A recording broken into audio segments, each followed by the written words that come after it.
I request Sai Deepak ji? I've already introduced you, so please go ahead. Sai ji, I will be there for 5 minutes later on. Sorry. Yeah. Oh, okay. My apologies. So I thank the VIF for giving me this opportunity, and my apologies for the 10-minute delay. I wish I'd been there for the opening remarks. From the lofty heights of Sri Arvind Sharma's lecture to the pragmatism of Dr. Vinay Sahasrabudhe, I think there's a lot to grapple with. I will perhaps start with the title itself of the topic. Why do we need to reconcile Hindutva with secularism in the first place? Why is secularism even remotely a construct that our worldview needs to accommodate? Because one of the questions that I'm trying to ask myself ever since I started talking about these topics is who sets the benchmarks? Why are these benchmarks relevant? Why are we trying to pass muster on the anvils of an imported benchmark and then trying to force fit it within our worldview? If Bharat has existed for thousands of years as a civilizational state or as a civilizational entity, if not a state, without the need for secularism or such a concept in the first place, what is it that has changed over the last few decades or centuries that this particular construct seems to have acquired so much of importance in our discourse? And I believe that perhaps there is still a certain element of lack of civilizational confidence to actually hit the reset button in a very strong way, which is to go back to factory settings and say, sorry, we don't need to discuss this, and it doesn't need to form part of the drawing board when I'm interested in creating a Republic 2.0. There's no point in trying to build a new story using the tools of the master instead of asking, how did we exist prior to that? That is precisely where I come from when it comes to decoloniality. I think, while I completely agree with the exposition of the history of secularism and its various variants that Professor Sharma has pointed out brilliantly,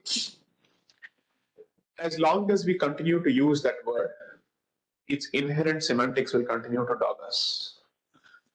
And the unfortunate reality is that that particular concept has come to represent a fundamental gulf or schism between the state and religion.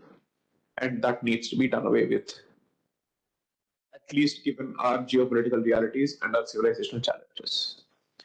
And therefore, I would agree more with Dr. Sahasrabudhe's final pragmatic point that perhaps the wolf and the goat cannot hope to sit together at the same table unless the goat has gone through the process of wolfization or the wolf has become a goat in some way. And therefore, that hammering is necessary, that subduing is necessary. And there I would not subscribe to the misplaced lofty heights of Vedantism. And if I were to go back to the root cause or the primary proponent of Advaita Vedanta, his adherence to Vedas and to the scripture is second to none. If anything, given the context of his movement, it was about re-establishing the supremacy of the Vedas as the primary pramana. With that being the very message of his life, I'm not able to subscribe to a wishy-washy kind of concept, which effectively says, I will accept every authority as the same and every authority as equal. I will not be able to. So while I'm happy to see this as perhaps the ultimate, let's say, movement towards human evolution, I think we are significantly away from that. If anything, we have regressed significantly. And therefore, given the real-time challenges that we face in court, outside of it, in public discourse and political discourse, thanks to the weaponization of secularism, it is important to question its impact. whatever may have been its original history, the manner in which it applies to this country, and the manner in which it has been weaponized to finish and wipe out indigenous non-Abrahamic societies needs to be seriously asked. We are not at the same level as an Abrahamic society. We don't operate in that way. And therefore, as an indigenous non-Abrahamic system, faith system, or a societal system, so to speak, I would approach any concept or word that has a Christian origin with the greatest of suspicions and with the greatest of cautions. And I would not even remotely touch it with a barge pole unless it proves itself to me. Assuming that the French model represents some kind of irreligious secularism, I would still disagree with that proposition in the first place because Enlightenment itself operates in a Christian template. It may have chosen to divorce itself from the optics of Christianity, but its approach is Christian, its values are Christian. The way it holds on to its dogma with fanaticism is Christian. And as long as that continues to be the case, I'm no fan of Enlightenment. Europe lived in dark ages, Bharat did not. I don't need to subscribe to the dark ages of Europe and treat it as the dark age of the rest of the world. Europe is not the world. So if that is the way to go about it, I wouldn't want to try and pass muster on the anvils of Western ideals. Our Rajas may have patronized multiple faith systems, multiple dharmic systems, let's be clear, dharmic systems, but that did not stop them from having the concept of a titular deity to which they owed their allegiance. Therefore, to accommodate others within my bosom, I don't need to give up what is mine, must be the first position. Until that position is accepted and until that is treated as a non-negotiable, that line in the sand is drawn very clearly and rigidly and firmly, with the power of force backing it. This discussion, in my humble opinion, may not help us address our existential challenges. From Jallikattu to Sabarimala to Padmanabha Swami Temple, what I see is nothing but weaponization of secularism at the hands of a constitutional organ in the name of the constitution against the civilization. And there I have no reason to arrive at a different conclusion whatsoever. So we may try as much as possible to somehow stitch together a cannibalized version of secularism, taking pieces from France, Ireland, Europe, America, so on and so forth, but it still reflects lack of originality. And as long as that remains the case, I don't think our Vishwaguru aspirations are worth having because we don't seem to have the confidence to draw from our own principles. So, pluralism in the real world can function as long as there is a force at the core which holds everything together. Which means we may not be strictly a nation state in the European mold, but there must be a core nation that binds everyone together in one way or the other. I might as well give a very clear, perhaps a politically incorrect example. If the core Hindu identity were to assert itself strongly, I suspect the Khalistani movement wouldn't have asserted itself and wouldn't have been able to rear its head starting from the separate electorates of 1906, which is when the actual issue started. The Singh Sabha networks were established because they wanted a similar treatment. And that was being watered and nourished by the British. The core identity has refused to assert itself, which is exactly why when the core is not strong, just like an election, you're not going to cast your vote behind a weak candidate who doesn't trust himself, who doesn't back himself. The same logic equally applies itself to civilizational choice. When people realize that the core is not confident and is suffering from a bout of lack of confidence, then it will start mirroring itself in the identity of someone who is strong. So the Khalistani identity is closer, according to me, to the Wahhabi identity than the Hindu identity, in its tone, tenor, in its anti-Hinduism, and its iconoclasm. So the core needs to be established very clearly. Now the core can go about establishing itself through a rampage. That could be the European way of doing it, or that could be the Middle Eastern way of doing it. But we have evolved a process of Samanvaya. Samanvaya as a process requires two things. the silent, ever-present stick, and the soft carrot that is constantly offered. That is perhaps the only way to deal with the situation. Which means that we say Hindutva at the heart of it does not care for secularism because that is not one of its priorities. Hindutva cares for survival of our way of life, our ways of life, all of which are influenced by culture. So between religion and culture, obviously there is a very clear nexus. And those religious systems that come from different cultural systems obviously cannot find it easy to survive here, except in the most extreme of circumstances, which is to seek refuge, which explains why Parsis and Jews have managed to survive here, because they had no other option. So if they had an option, would they have in peacetime coexisted with us the way they are? It's not as if they subscribe to sacred notions of cow otherwise. Why is it that they have managed to respect all those notions in this country? Because the circumstances in which they arrived here were very different. So I'm going to proceed on the basis that if we are to really chart a way forward, both constitutionally and civilizationally, the best way to do this is to remove and weed out the word secularism altogether, fully, and start afresh, without any attempt at trying to force fit it in our future worldview or even the current worldview. I understand the game of trying to use the word and rework its meaning for the sake of optics. I also realize its serious limitations when it comes to your ability to argue beyond a point and defend your position beyond a point. Try defending the CAA on the anvils of secularism, and I will see if you can succeed in doing so. If you were to say that Bharat as a state does not have an identity of its own, but it can still choose to fashion a refugee policy which has a specific religious bent, you will never be able to do that. This is the direct implication of a theoretical flaw and its direct practical consequence. As long as you try to argue within these corners, you will tie yourself in greater knots. I'm coming purely from a negotiating perspective, a hard-nosed litigator who knows what is going to work in a negotiation and what will not. I don't wish to fight this particular battle for the civilization with secularism weighing me down like an albatross around my neck. It's a millstone that needs to be jumped as quickly as possible. Two,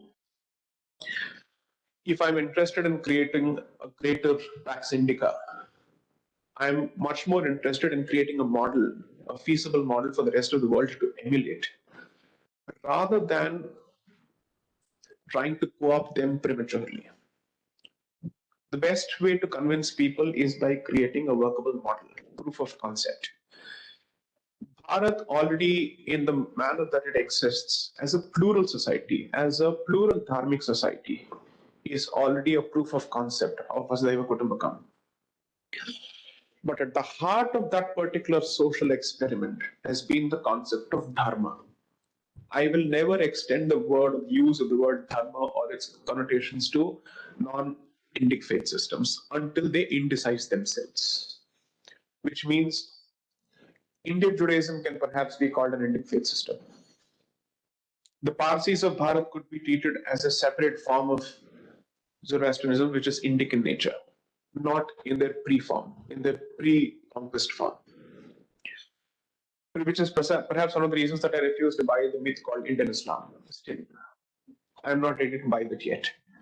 Until these faith systems go through that indicization, and I don't think that is going to happen through dialogue.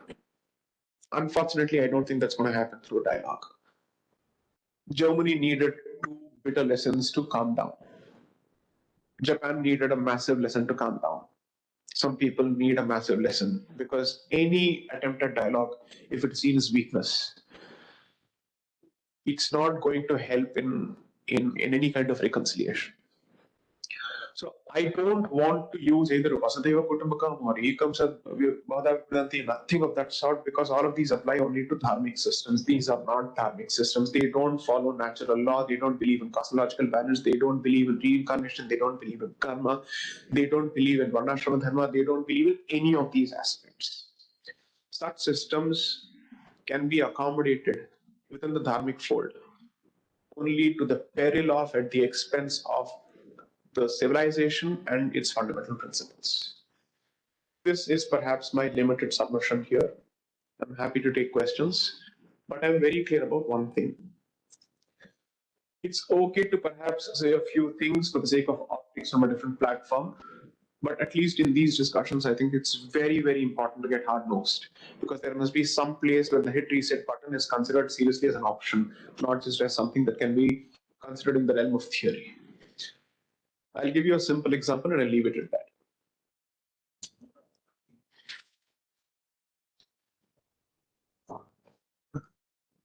Left to some members of unelected organs, and I leave it to people's imagination as to what I'm referring to and who I'm referring to. Every possible civilizational symbol and every possible Hindu symbol from every state institution will be wiped out.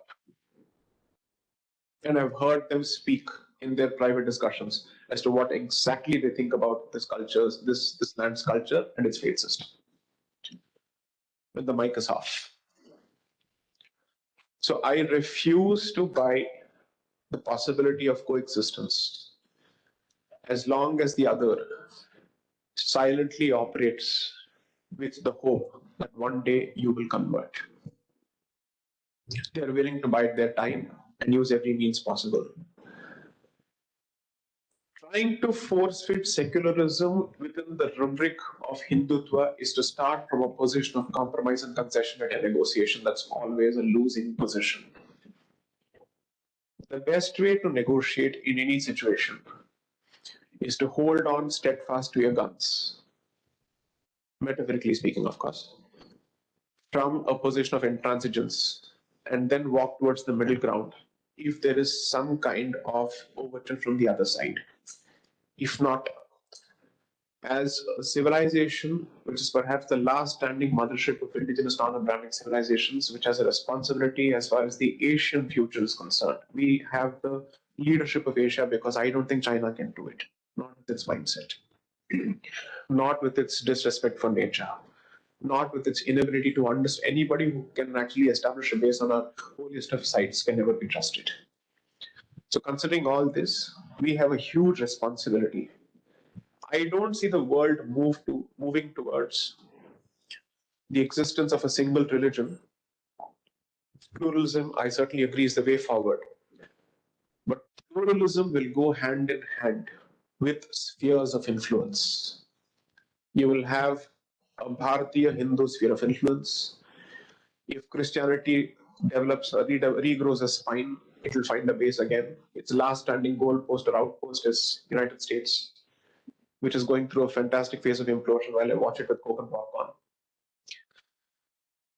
And therefore, today, effectively, you're looking at the expanding influence of one particular identity with its epicenter, with two epicenters in the Middle East. Pluralism is not the response to this. Pluralism is perhaps the final culmination. First response is the creation of a massive sphere of influence in the immediate neighborhood. And then, perhaps in the hope that either there is a peaceful way out. If not, you must be ready. Thank you. Thank you. Thank you very much for all those very clear remarks and clear viewpoint, which essentially, I think to me, it means that now be ready for a final war. Because the way spheres of influence of others, the Chinese, the Middle East, etc. We can disagree with Samuel Huntington as much as he wants, but I think he's right. Okay. So the clash of civilizations is coming. So I think we'll open now for some. Yeah. I would like, yeah, sure, absolutely, yeah. It's a fantastic. Yes. Some of the points. Mike, please. Okay. So the first point is that basically the paper is useless. Right? In the sense. So, well, I would urge that it has some relevance because we are living with a colonized mentality. And so, in fact, this achieves partly the goal of decolonization by indicating the term we would have used for our own approach to our diversity. The second point I would like to make is about Shankara and his reliance on the Veda, which is absolutely correct?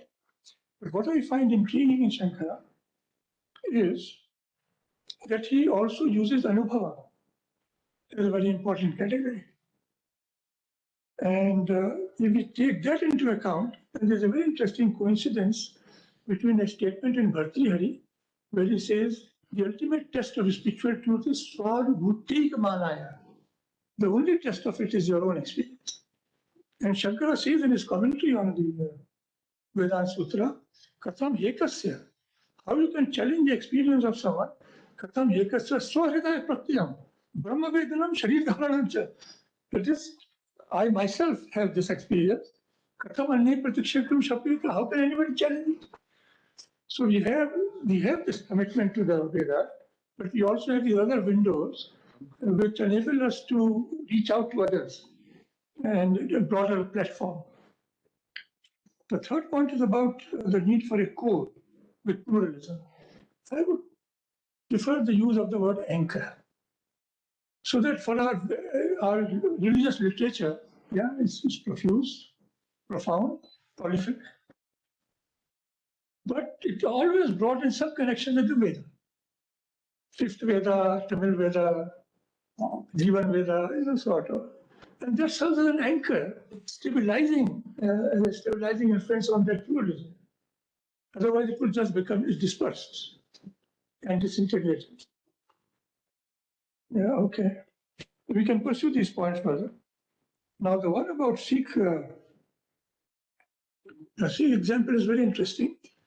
And I would connect that to a particular development which has emerged in my study of the situation, that the Shiromani Gurdwara Committee's Act actually contains an expression which I would consider indicates the actual influence, as you pointed out, of the Western concept of religion on us. There are two examples of this in modern India, in Dr. Ambedkar and in the Sikh dispensation under the committee, where it says that a Sikh is one who believes in the 10 Gurus and who believes in the Guru Granth Sahib and everything, and who follows no other religion. This is an Indic who follows no other religion. Similarly, in the case of Ambedkar, Dr. Ambedkar, when he led his people into Buddhism, apart from the 3 refugees,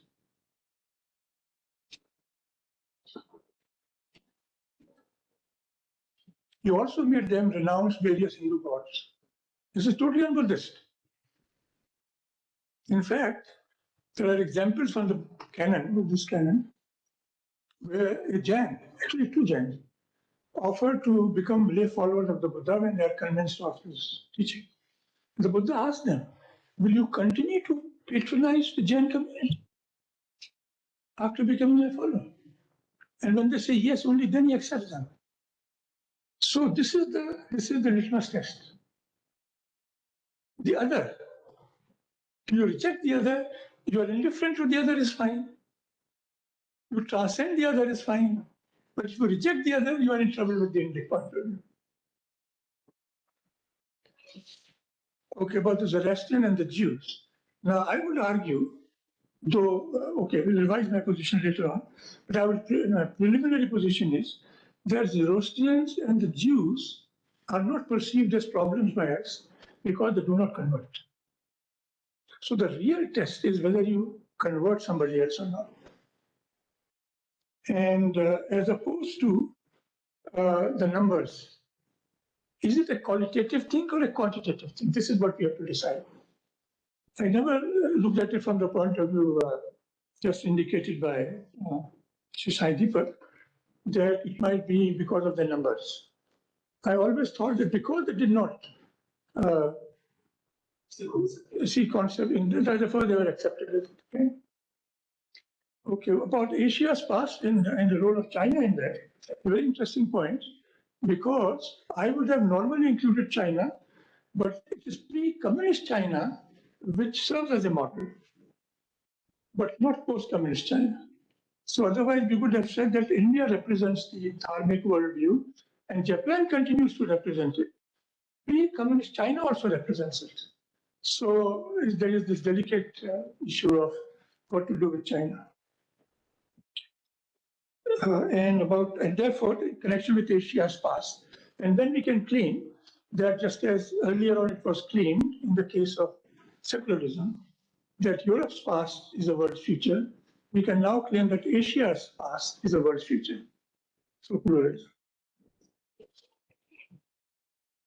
I think these are the short notes I made in our discussion. Thank you. I think we'll open it for discussion. Thank you very much. It was very educative listening to you, but I really have queries for Mr. Deepak. And actually what you said is very attractive and intellectually I'm convinced with you, but since you are saying we should be hard-nosed,